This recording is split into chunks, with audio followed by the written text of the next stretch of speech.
Lesson 2. You are what you watch. Most people blame the lack of fundamentals in today's game on ESPN and social media. Older players say that because all kids see are dunks, three-point shots, or crossovers, young players have forgotten or never knew how to play the game. I would say that they do have a point. Because information is right there at your fingertips, many players don't have time to actually watch the entire game, but you should. Young players argue that basketball has to evolve and that they're just doing what they know. I can relate to the mentalities of both young and old. The truth of the matter is that both sides are right because you are what you watch. There comes a time in every basketball's career that he or she realizes the importance of studying film. As a young player coming up, I chose to study Michael Jordan. I would study everything from his shooting form to his offensive moves and even his off-season workout plan. I bought his DVDs, and to this day I can look into my video collection and find all types of film of him in his glory days. When every other kid was in the park practicing his famed highlight, the reverse layup, I was focused on how he got past his defender to get in position to perform his patented move. Learning how to emulate what you see is a very important aspect of scoring. This is why people always say you should play against players who are older and better than you. They tell you this because experienced players and coaches know that the more you play, the more you will pick up.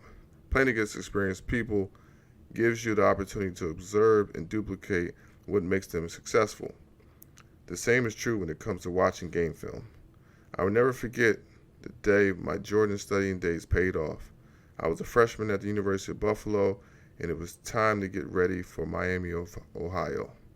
Just like clockwork, the first thing we do to prepare for a team is watch their game film. The session starts off with watching the opposing team's plays, then we focus on position-specific film. Being that I was a guard, our sole focus was to stop All-American player from Long Island named Wally Szczerbiak. Standing at 6'7" and weighing 240 pounds, Wally was a tough matchup for any guard. He was tearing up the competition, and we heard before the game that NBA scouts from Toronto were coming to evaluate him. As a 6'3" freshman, I saw the opportunity to compete against Szczerbiak as a way to find the secret to his success. I studied his game film intently, taking mental notes of everything he did. The first thing I noticed was that Szczerbiak was not a world-class athlete. Yes, he had the size and the jump shot, but he was far from Michael Jordan, Kobe type I was used to studying or playing against in New Jersey. What captured my attention was that Szczerbiak truly scored with his head and not his feet. This was enlightening because all my life I was led to believe that you had to be at least a B athlete to become a great scorer. I soon noticed that his game was more than just a pure jump shot. He mastered the triple threat in a way that I had never seen before. Whether the defender pressed him or played off, it seemed that Szczerbiak had a natural progression in his mind. He never looked rushed, and he always took what the defense gave him. My new goal was to be able to do the same. What I learned from Szczerbiak is the value of slowing down the game and picking your spots. As I continued to watch game film on Szczerbiak, I noticed that most of his shots came from calculated half-court moves and great footwork. He would get in his triple threat position, lull you to sleep, and explode to the basket to finish a layup or knock down his automatic pull-up jump shot. I fell in love with this game because we had a similar skill set. I too had a jump shot that ranged well beyond the three-point arc and a knack for scoring with my head. Since he was where I wanted to be, I had no problem following every one of his games, looking for ways to get better. No matter who you choose to emulate, remember, you are what you watch. Coach Godwin tips and review of lesson 2. Find someone who is successful and study his or her game film. I think this is so important, and it's actually even easier now because not only can you watch the game, but you can find clips and highlights on YouTube.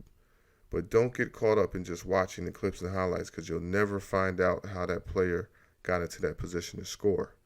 Make sure that when you watch game film, you focus on one player and watching the whole game.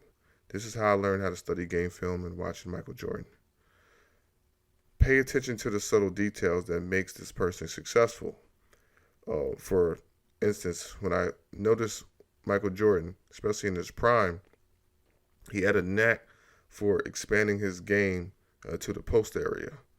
And that 15-foot pull-up, that mid-range area, was something that he used, and it was virtually unstoppable.